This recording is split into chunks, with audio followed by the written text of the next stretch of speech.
Assalamu alaikum, dear viewers and students. I hope you are well. আশা করি তোমরা ভালো আছো। আজকের অনলাইন ক্লাসে তোমাদেরকে স্বাগত। আজকে আমরা আলোচনা করব ব্যবস্থাপনার নীতি, আধুনিক ব্যবস্থাপনার জন্য কেন্দ্রীয় ফেল প্রদত্ত 14টি মূলনীতির সর্বশেষ তৃতীয় ক্লাস। এখানে আমরা আজকে আলোচনা করব শৃঙ্খলা নীতি, প্রিন্সিপাল অফ অর্ডার, সাম্যতা নীতি, প্রিন্সিপাল অফ ইকুইটি, সার্কিট স্থায়িত্বের নীতি, principal of stabilisation of service, উদ্যোগ নীতি, প্রিন্সিপাল অফ ইনিশিয়েটিভ, একতায় বল নীতি, প্রিন্সিপাল অফ এসপাইরেটরি কর্পস। এই নীতিগুলো নিয়ে মূলত আমরা আজকে আলোচনা করব। এর মধ্যে দিয়ে আমাদের ব্যবস্থাপনার নীতি 14টি মূল নীতির আলোচনা শেষ হবে। তোমরা মনোযোগ সহকারে ক্লাসটি দেখবে, বোঝার চেষ্টা করবে, আশা করি ভালো বুঝতে পারবে। তো শুরু করতেছি শৃঙ্খলার নীতি, প্রিন্সিপাল অফ অর্ডার। শৃঙ্খলা কি? শৃঙ্খলা মূলত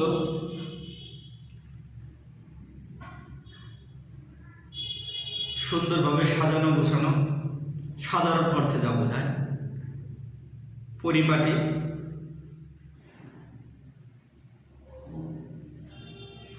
সব কিছুকে সুসজ্জিত করা, এরকম একটা অবস্থা। কিন্তু আমরা শৃঙ্খলার নীতি এখানে যে বিষয়টি নিয়ে কথা বলবো, শৃঙ্খলার নীতির উদ্দেশ্য হলো যে উপযুক্ত ব্যক্তিকে উপযুক্ত স্থানে, সঠিক বস্তুকে সঠিক স্থানে স্থাপন করতে হবে। এটা হলো শৃঙ্খলার মূল উদ্দেশ্য। আমরা জানি একটি প্রতিষ্ঠানের একটি উদ্দেশ্য লক্ষ্য বাস্তবায়নের জন্য বেশ কিছু উপাদান প্রয়োজন হয়, উপকরণ প্রয়োজন হয়। তার মধ্যে 6M একটি বিষয় রয়েছে, যেখানে ম্যান, মানি, ম্যাটেরিয়ালস,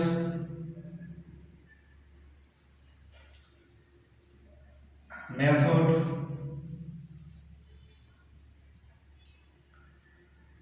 মেশিন, মার্কেট, এই যে উপাদানগুলো রয়েছে এগুলো গুরুত্বপূর্ণ। আমরা শৃঙ্খলা নীতির মধ্যে যে বিষয়টি বললাম, উপযুক্ত ব্যক্তিকে উপযুক্ত স্থানে, উপযুক্ত ব্যক্তিকে উপযুক্ত স্থানে। ম্যান সবচেয়ে গুরুত্বপূর্ণ একটি উপাদান। একটি প্রতিষ্ঠানের লক্ষ্য উদ্দেশ্য বাস্তবায়নের জন্য সবচেয়ে গুরুত্বপূর্ণ যে উপাদান সেটি হল ম্যান, মানুষ, কর্মী। এই কর্মীকে তার যোগ্যতা অনুযায়ী তাকে তার উপর দায়িত্ব অর্পণ করতে হবে, তার যোগ্যতা অনুযায়ী স্থানে তাকে স্থাপন করতে হবে। পাশাপাশি যে আদার্স অন্যান্য উপকরণ আছে, মেশিন, মেথড, ম্যাটেরিয়াল, মানি, এগুলোকেও আমরা বলবো সঠিক স্থানে স্থাপন করতে হবে। এই ম্যানটা হলো উপযুক্ত ব্যক্তি, আর অন্যান্য যে উপকরণগুলো আছে এগুলোকে আমরা বলি সঠিক বস্তু। কারণ ম্যান হলো মানবীয় সম্পদ, আর এগুলো হলো অমানবীয় সম্পদ বা বস্তুগত সম্পদ। তাহলে সঠিক ব্যক্তি, উপযুক্ত ব্যক্তিকে উপযুক্ত স্থানে, সঠিক বস্তুকে সঠিক স্থানে স্থাপনের যে নীতি, সেটাকে বলা হয় শৃঙ্খলার নীতি, প্রিন্সিপালস অফ অর্ডার। যখনই উপযুক্ত ব্যক্তিকে উপযুক্ত স্থানে স্থাপন করা হবে, সঠিক বস্তুকে সঠিক স্থানে স্থাপন করা হবে, তখনই প্রতিষ্ঠানে ভালো কাজ হবে। উদ্দেশ্য লক্ষ্য বাস্তবায়নের জন্য ব্যবহার্য যে উপকরণগুলো রয়েছে এগুলো সঠিক সমন্বয় হবে। উপকরণগুলোর সঠিক সমন্বয় হলেই কেবলমাত্র উদ্দেশ্য লক্ষ্যের বাস্তবায়ন সম্ভব, অন্যথায় লক্ষ্য উদ্দেশ্য অর্জন বাধাগ্রস্ত হবে।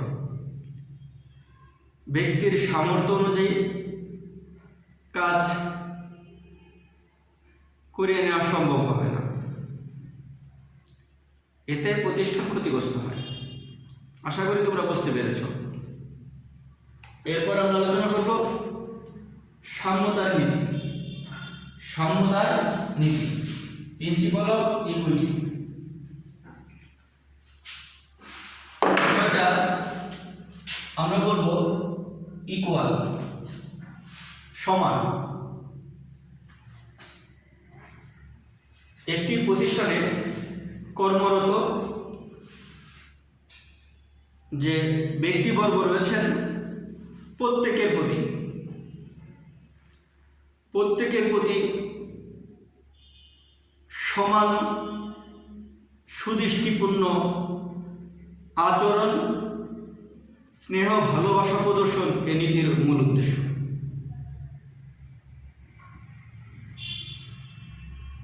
প্রত্যেকের প্রতি সমান আচরণ প্রদর্শন করতে হবে, এটা হলো সাম্যতার নীতি। হ্যাঁ, হতে পারে কেউ একটু কাজ কম বোঝে, কেউ একটু ভালো বোঝে, কেউ একটু বেশি করে, কেউ একটু কম করে। এজন্য বিচার ব্যবস্থার মধ্যে পার্থক্য তৈরি হলে সেটা দৃষ্টিগোচর হয়, সেটি অন্যায় হয়, সেটি অবিচার হয়। আর এই অবস্থাতে প্রতিষ্ঠানের ভেতরে দলের সৃষ্টি হয়, ক্রন্দল বাড়ে, প্রতিষ্ঠানের লক্ষ্য অর্জন বাধাগ্রস্ত হয়। তার ঊর্ধ্বতন যদি অধস্তনের প্রতি সমান আচরণ করে, ন্যায় বিচার প্রতিষ্ঠা করে,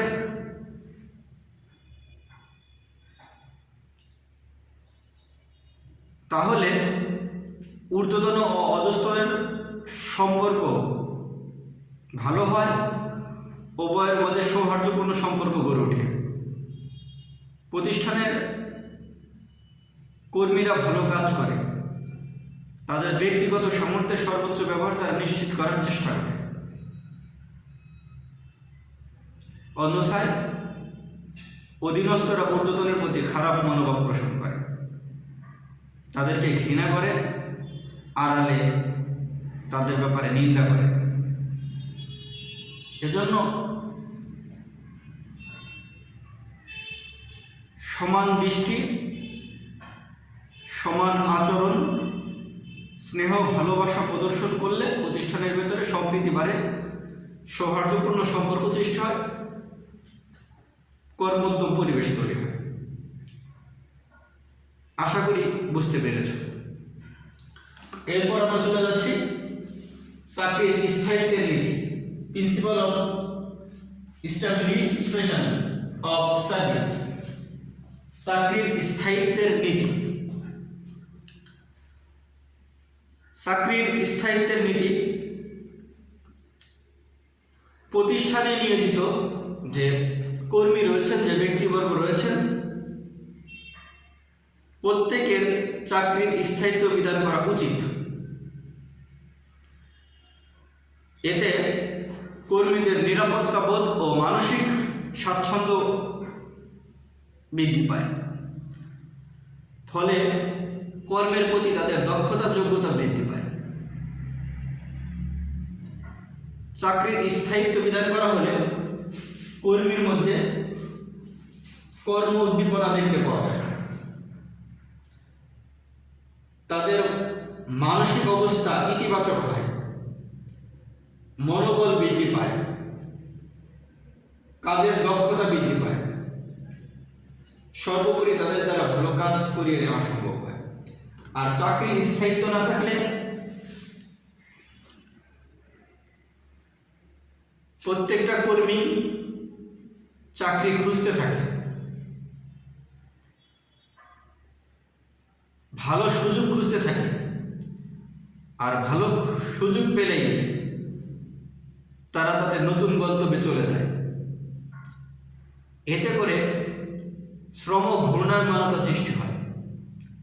শ্রম ঘূর্ণায়মানতা প্রতিষ্ঠানের জন্য ক্ষতির কারণ। একজন কর্মী যখন সে দীর্ঘদিন ধরে কাজ করে, তখন কাজের ব্যাপারে সে দক্ষ হয়, অভিজ্ঞ হয়ে ওঠে, তার দ্বারা প্রতিষ্ঠান ভালো কাজ পায়।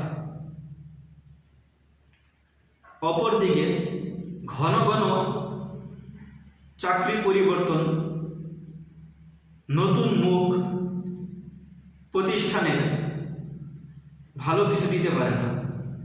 তাদের কাজ বুঝতে, কাজের দক্ষতা অভিজ্ঞতা অর্জন করতেই সময় লেগে যায়।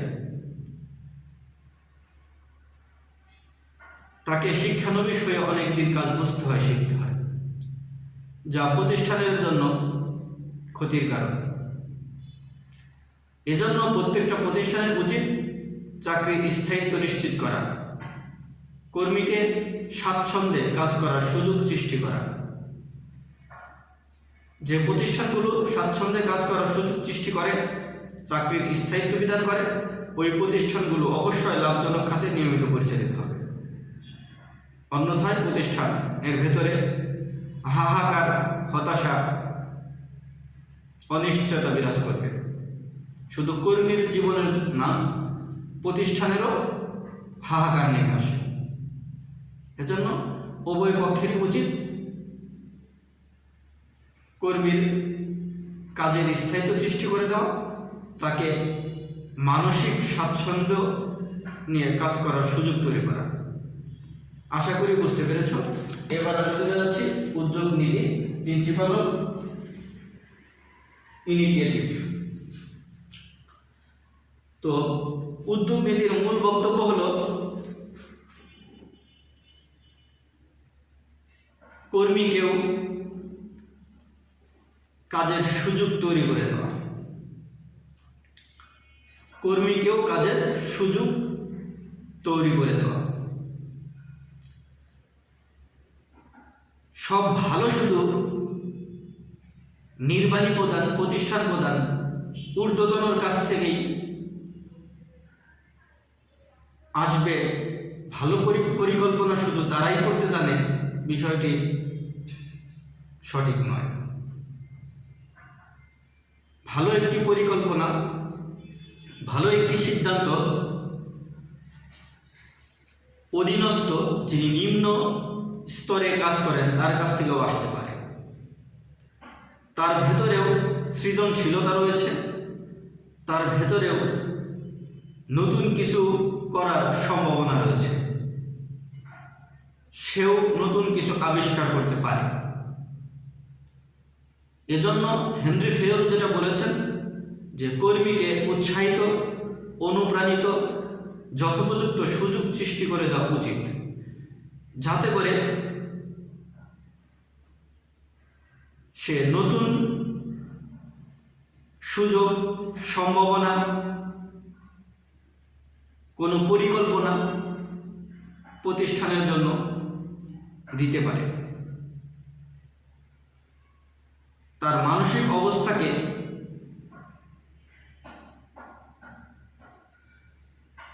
পরিবর্তনের মাধ্যমে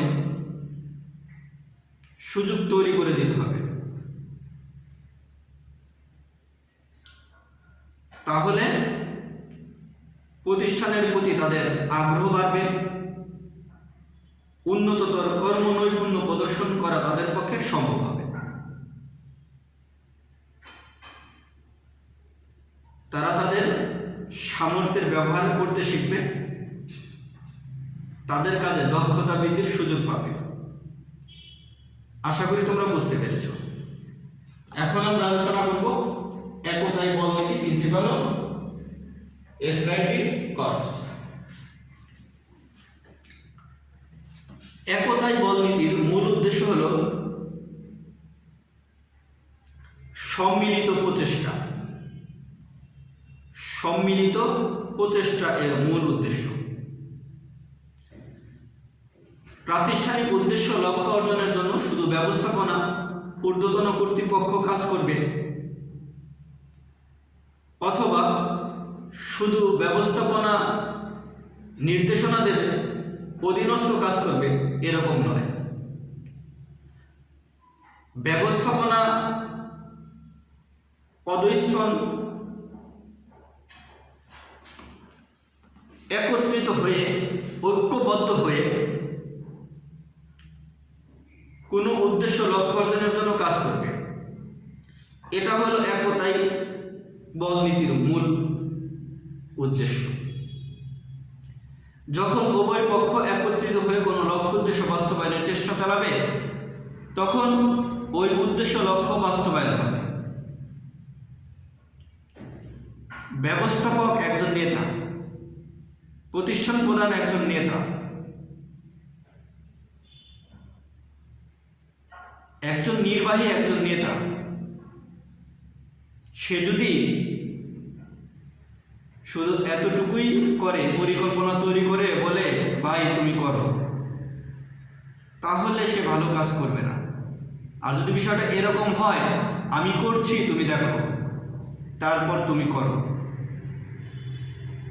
চলো আমরা একসাথে করি, তাহলে উদ্দেশ্য লক্ষ্যের বাস্তবায়ন সহজ হয়।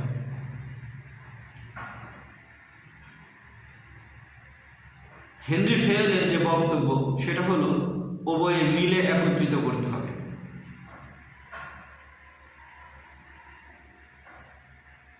এতে করে উদ্দেশ্যের বাস্তবায়ন